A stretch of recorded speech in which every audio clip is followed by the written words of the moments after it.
বহুদিন আগের কথা। এক বনে বাস করত এক চালাক শিয়াল। একদিন সে খাবারের খোঁজে বনের দিকে বেরিয়ে পড়ল।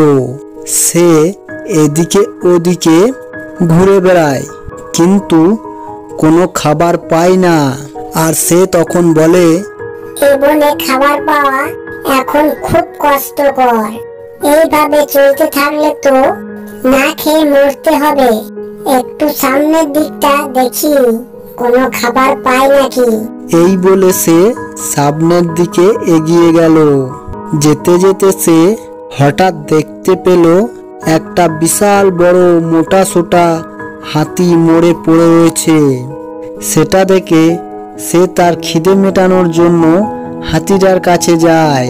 গিয়ে সে তার দাঁত দিয়ে হাতিটার চামড়া কাটতে শুরু করলো, কিন্তু সে পারল না। তাই সে বলে, হাতির চামড়াটা যে এত শক্ত, আমার দ্বারা কাটা সম্ভবই হলো না। তাহলে কি আমার মাংস খাওয়া হলো না? সে তখন খুব ক্লান্ত, তাই সে মরা হাতিটির পাশে বসে পড়ল। হঠাৎ তার কানে এলো এক সিংহের গর্জন। সিংহ তার কাছে এলো। তখন শিয়াল অনেক ভয়ে ভয়ে বলল, আসুন মহারাজ, আসুন। আমি আপনার জন্য হাতি শিকার করে পাহারা দিচ্ছি। আসুন মহারাজ, ভোজন করুন।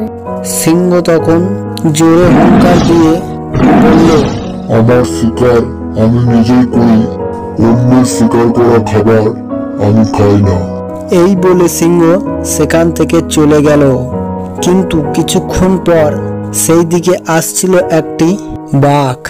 শিয়াল হাসতে হাসতে বাঘকে স্বাগত জানিয়ে বলল, এই হাতির মাংস একটু টেস্ট করো বাঘ মামা। কিন্তু এটা তো মহারাজ সিংহের শিকার, আমাকে পাহারা দিতে বলেছে। সেটা শুনে বাঘ মামা বলল, বাবারে, সিংহ মহারাজের শিকার আমি কিভাবে খেতে পারি? শিয়াল বলল, তুমি কোনো চিন্তা করো না, আমি এদিকে দাঁড়িয়ে দেখব যে মহারাজ সিংহ আসছেন নাকি। যখন আসবে আমি তখন তোমাকে বলে দেব, আর তখন তুমি পালিয়ে যাবে। বাঘ মামা ভাবলো, এটা তো খুব ভালো বুদ্ধি। এই বলে বাঘ মামা খাওয়া শুরু করলো। বাঘের ধারালো দাঁত দিয়ে অল্প সময়ের মধ্যেই সে হাতির চামড়া কেটে মাংস বের করে ফেলে। শিয়াল ততক্ষণ চুপ করে দেখছিল। যেই বাঘ হাতির মাংস বের করলো, তখন শিয়াল চেঁচিয়ে বলল, বাঘ মামা সাবধান, শিয়াল মহারাজ এসে গেছেন। শিয়ালের কথা শুনে বাঘ মামা সেখান থেকে ভয়ে পালিয়ে যায়।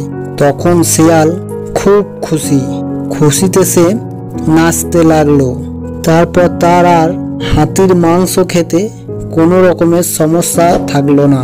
বন্ধুরা, ভিডিওটি যদি ভালো লেগে থাকে তাহলে একটা লাইক দেবেন ও এই ধরনের নতুন নতুন ভিডিও দেখার জন্য চ্যানেলটি সাবস্ক্রাইব করতে ভুলবেন না।